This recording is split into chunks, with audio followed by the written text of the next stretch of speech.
నమస్తే Zee TV Telangana news కి స్వాగతం. గిరిజనుల ఆరాధ్య దైవం కేస్లాపూర్ నాగోబా దేవాలయాన్ని రాష్ట్ర మహిళా commission chairperson Shrimati Nerella Sharada, Congress party Adilabad parliament in charge Atram సుగుణక్క, బోధ్ నియోజకవర్గ ఇన్ఛార్జి ఆడి గజేందర్, తెలంగాణ కిసాన్ కాంగ్రెస్ రాష్ట్ర ప్రధాన కార్యదర్శి బోరంచు శ్రీకాంత్ రెడ్డితో కలిసి నాగోబాకు ప్రత్యేక పూజలు నిర్వహించారు. సందర్భంగా ఆలయ కమిటీ నిర్వహణలో శాల్వాతో ఘనంగా సన్మానించి నాగోబా చిత్రపటాన్ని అందజేశారు. అనంతరం ఆలయం యొక్క విశిష్టత, నాగోబా జాతర విశేషాలను, గిరిజన సాంప్రదాయాలను బోరంచు శ్రీకాంత్ రెడ్డి వివరించారు. ఇంకా విద్యార్థులకు అందుతున్న సౌకర్యాలపై ఆరా తీశారు. నాణ్యమైన భోజనాన్ని అందించాలని ప్రిన్సిపాల్ కు సిబ్బందికి సూచించారు.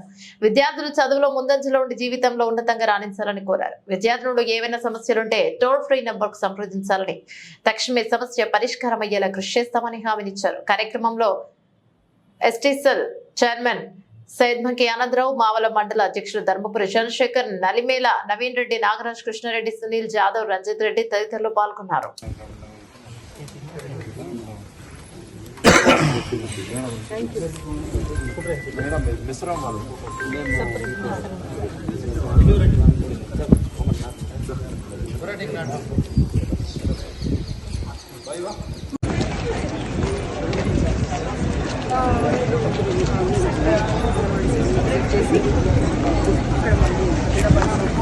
నమస్తే.